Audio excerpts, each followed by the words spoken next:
Good afternoon. Before we begin, I want to introduce the team today.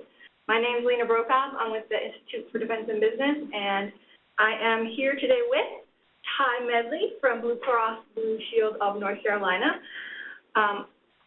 In creating this webinar today, we wanted to give you a taste of what the military transition program is going to be that we're launching in the summer, that the IDB, my Institute for Defense, is piloting.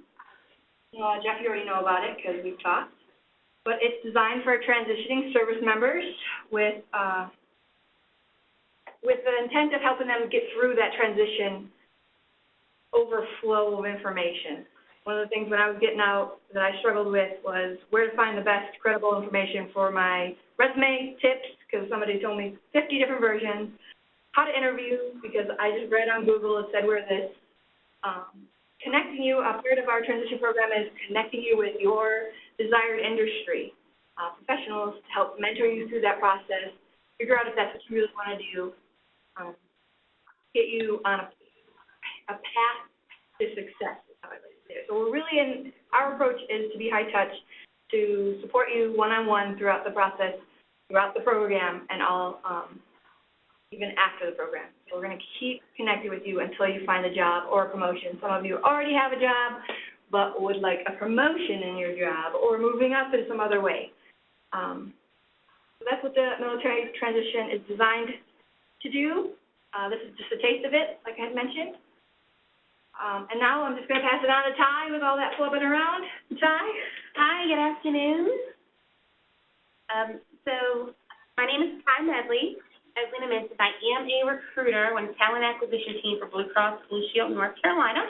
I've been in this particular position with Blue Cross now for almost 2 years, or last night I think actually made 2 years. Time flies. I've been recruiting now, or in the staffing space, for about 4+ years. I started off as a recruiter recruiting psychiatrists for hospitals across the country. I've worked with anesthesiologists. I've recruited for nurses for hospitals, again, all across the country. But more so, particularly for Blue Cross and Blue Shield in the corporate space, I've recruited on our sales and marketing positions. I've recruited for our finance positions, our healthcare strategy positions, project management, program coordinators, and more so recently, I've been doing some IT requisitions as well. So when Lena and Sabrina first reached out to me about this opportunity, I was absolutely ecstatic and excited to join you guys today, because this is something that's near and dear to my heart for personal reasons, because my sister joined the military when she was 18 years old. I'm only 2 years older than her, so I'm looking at her like, you're 18, how can you go off into the world, on your own? My mother-in-law retired as a major in the Air Force. My sister's husband's military. So when I partner with organizations such as, this, it's not just because this is a part of my job and I was asked to be here. It's because I truly understand, or try to understand, my sister's standpoint on things and everything that she sacrificed in her personal life, everything I've seen her go through. And that is what drives or motivates me to kind of go above and beyond, and why I'm so passionate about this. So today, I am just going to kind of walk you guys through a couple of interview tips. Since I'm at the forefront, of course, I help with resume coaching. I see the resumes come in, I review the resumes, but my job doesn't stop there. I also am the one who's doing interviews as well for the hiring managers, with the hiring managers. I go on to extend offers and so forth. So I do full cycle on these positions. So I hope the information I'm going to share you guys will definitely find valuable, knowing that I do this every day for a living. So if you have any questions, please feel free to interject, and we can kind of go from there.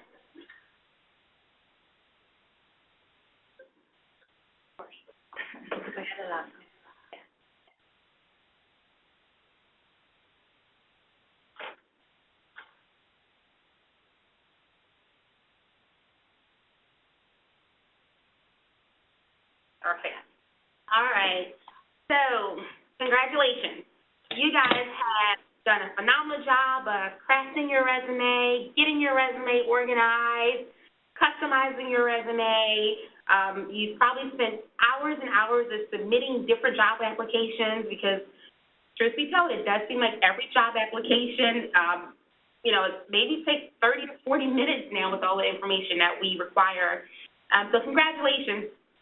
Hiring manager is interested, but what do you do next? I got the interview. What happens next?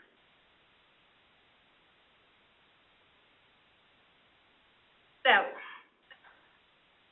Robert, if you guys don't mind, I'd like to have this be a little bit of an interactive session and ask you guys a couple of questions. So, Robert, what do you think, if it's okay if I call on you, what do you think when you say, hey, I'm going to interview? What's the first thing that comes to your mind? You just got a phone call, the hiring manager, admin, she's interested in having you come on site. You've worked so hard. What are your thoughts? It's funny because literally just before I got here, I got a call. So I have an interview on Monday at a legal firm in Durham. Yeah. Wow. So what do I think? I think about showing up really early in a suit and wondering, because of past interviews, what random questions I'm going to get asked. Okay. And those are all perfectly normal and next step type of questions. So are you feeling kind of nervous, feeling kind of Sure. anxious? Just because with my, experience with it now in these interviews, it's part of me's how do you, there's just so many different, questions that they can ask, besides just, there's the usual, ones that you expect for the position, right? But then there's, you get these very, behavioral. There you go, behavioral ones, or just the ones that, that it's so broad that there's, it's impossible to know, what exactly they're going to ask on that part. That is very true. But the mindset that I try to tell my candidates is I can have 500 applications, one requisition. You got a phone call for a reason out of all of these people. So that means that you should be able to walk into the interview with a certain sense of confidence because you've gotten chosen. We try to interview maybe 4 or 5 candidates out of all these people, so you have what it takes. That's why they're calling you in for, the next step. So keep that mindset as we're going through this, okay? Now, something that I realize a lot of candidates are not aware of is that a lot of managers, hiring managers, want to do phone screens prior to actually bringing a candidate on for on-site face-to-face interviews. They want to look or hear, your communication style. Can you articulate your thoughts clearly? See if there are any red flags. But there's a caveat to that. You won't always get a heads up or notice that the hiring manager wants to call you. Sometimes their admins will call and say, hey, our hiring manager, Joe Smith, he wants to do a phone interview with you first. Can we set up 30 minutes on such and such day? That's great, right? Now you have time to mentally prepare. But the flip side to that is when we send the managers your resume, sometimes they get so excited about, oh my gosh, this candidate looks fantastic. And they'll just pick up the phone call, bypassing the HR call, and just call you on their own. So kind of keep that in mind. The minute you submit your application, be prepared, okay? Now, let's say that you do have a scheduled phone call. You know that you're going to meet with the hiring manager at 10 a.m. tomorrow morning. You want to make sure that you attend to your surroundings. In other words, make sure you're in a quiet location, somewhere where you're not distracted. I recently did a phone screen with a candidate, and granted, we all have children, but she did have a baby crying. True story, in the background. And I get that, but not all recruiters, may get that, or not all hiring managers may get that. So try to have no noise, no background. Another helpful tip is get dressed as if you are going into the office for an actual interview. And I say that because how you dress is how you feel, right? Yeah. How you dress is how you feel. So if you have a 9 a.m. interview and you had a late night and you can just roll out of bed and take that phone call, you're probably not going to feel as confident as you would sitting there as if you were dressed for a face-to-face interview. Remember to sound genuinely excited and engaged. When I say genuinely, I do mean be genuine, because we can sense, and hiring managers can sense, where someone's trying to, as we say, fake their way through the phone call, okay? When I screen my candidates, I ask them specifically, okay, so out of all the companies, why Blue Cross Blue Shield North Carolina, okay? I want to know that you have prepared for the call, that you have researched our company. If I were to get a generic answer and say, oh, and I get this a lot because I have your health care insurance. Aw. Well, thank you for having our health care insurance, but we have so many core values that are, available on our website. We have YouTube videos out, so many different things that can specifically tell you why Blue Cross Blue Shield North Carolina. You will sound like a rock star on the phone screen and in the face-to-face interview if you're able to come back and say, wow, I see that you guys do have a community garden, right there on your campus. That's something I'm interested in. But again, it has to be genuine and relevant. So again, research the company. Next thing is familiarize yourself with your resume, right? You should be able to know that resume inside and out, okay? You never want a hiring manager or HR representative recruiter to ask you a question about your resume and you're completely lost. Now, of course, if you know you're going to have a phone interview or face-to-face, print a copy of your resume out, but that should only be a supplement. You should be so familiar with your resume that any question they ask you about your work history, you can speak confidently about, okay? Know what positions you've applied for and why. I have some candidates that literally, we can see every application that they've applied for, have applied for 20 different positions, okay? But on one end, they're applying for an IT management position. In between, they're applying for a technical writer. And then on the other end, they want to be our campaign manager for sales and marketing, but then they want to work on the talent acquisition team as well. So know how your skills truly transfer and apply to the job that you're applying for, and only apply for jobs that you really, really are interested in and believe that you are a fit for and do well. Because what you don't want to happen is when we start getting all your applications in, for that recruiter to say, wow, this person has truly applied for 20 different jobs across the enterprise. That makes us think that you really are not sure what you want to do, and you're kind of just taking a shot in the wind and says, hey, whatever hiring manager calls me is the hiring manager I'm going to go with. So know what position you've applied for and why. So, next. Now you've knocked that phone screen out of the park. You are great. We are going to invite you in for a face-to-face interview, okay? So you've got the resume down. You passed that part. Pass your phone screen. Now let's go ahead and tie everything up. Dress to impress, okay? So to Lena's point, there are tons of websites out there that will tell you what to wear, what not to wear. Some are a little bit older than others. So kind of just, I like to stay in the mindset of use common sense or use good judgment.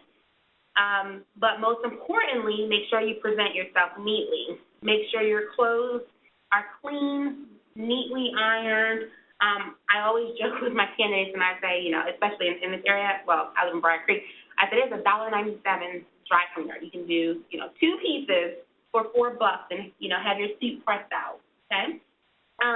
You want to make sure your hair is clean, your fingernails are clean, your breath is clean. And I say all these things like it should be common sense, but not always. So, wear deodorant. We're going to be nervous during interviews, right? So we tend to perspire a little bit more than usual. Hair should be pulled back off the face. If you have facial hair, go ahead and, trim your facial hair. No perfume or scented aftershave. That is one that I am personally a huge, proponent of, is making sure you don't wear perfume, because we all know we have different body chemistries and different scents. Oftentimes, interview rooms may be small, little, conference rooms off to the side. You're going to be sweating. You're nervous. The hiring manager may have, honestly, just came from one building to another, rushing. So you just want to make sure that you're not wearing any perfumes or scents. Avoid loud print. When I was getting dressed to come here this morning, it was nice outside, and I said, oh, I have this new white dress with black and purple dots over it. Very, very lovely, but I know my audience. So I said, you know what, I'll save this dress for another day. So again, just use some common sense with it. Avoid novelty socks. We see everything. The minute you walk in, we see everything. And even before that, if we have an admin, our admin is going to come back and say, hey, did you notice he was so nice, and then got down to the bottom of, the shoe or whatever. So you just never know, okay? High heels. I love a good pair of heels. I know you guys, but when your nervous accidents do happen, you don't want to trip or anything like that. Your dress shoes, a nice shine is always welcome. Even if you just have one particular pair of shoes that are your interview shoes, just buy one good pair, keep them for the days that you're going to interview. Avoid flashy jewelry and anything that may distract the interviewer, because naturally you want the interviewer to be focusing on you, your content, what you're saying, not anything that's hanging off or dangling. So we have some common interview errors, okay? Number one, arriving late. Never, ever want to be late to an interview, because if you're late to an interview and something so important, you are going to be late for work. And we can't hire people that are going to be late for work.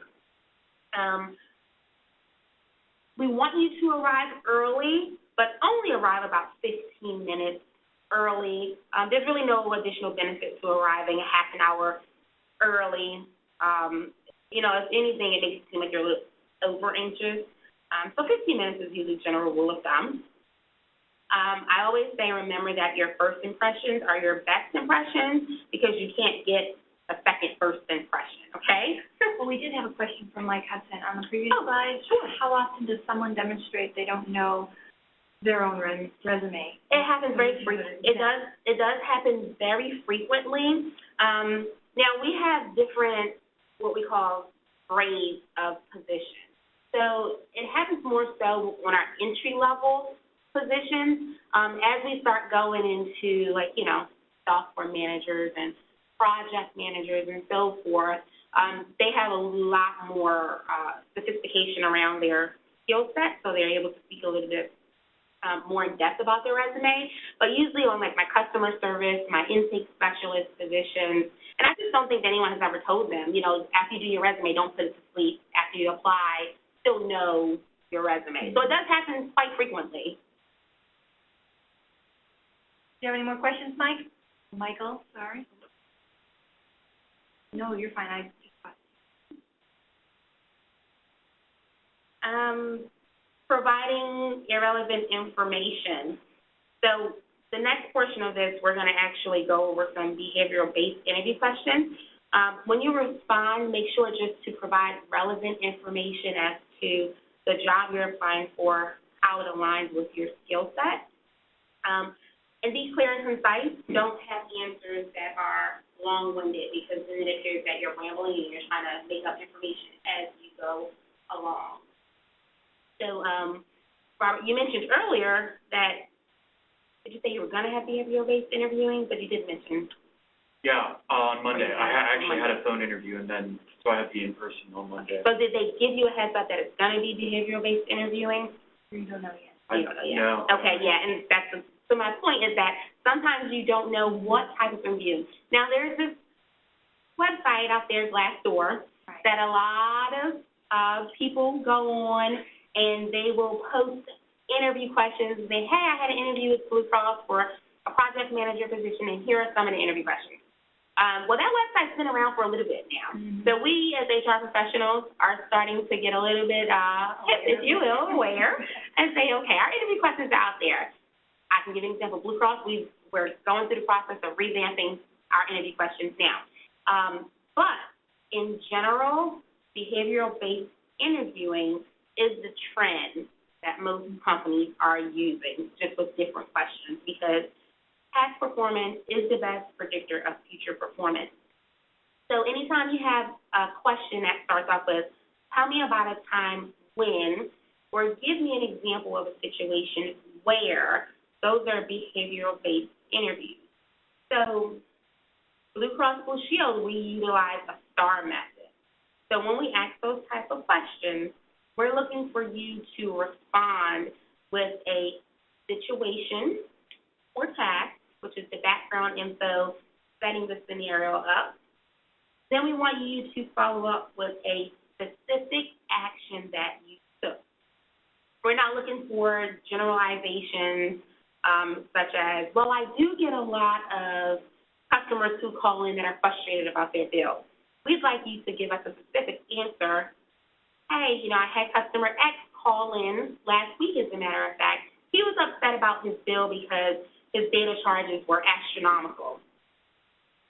Result. What was the end result? Well, I actually researched a little bit further and found out that his 16-year-old son was going on, unusual amounts of game websites, or something. And the result was that I was able to credit the money back to the customer's account, make him aware that his son was using extra amounts of data, and put a block on his son's plan so it doesn't happen again.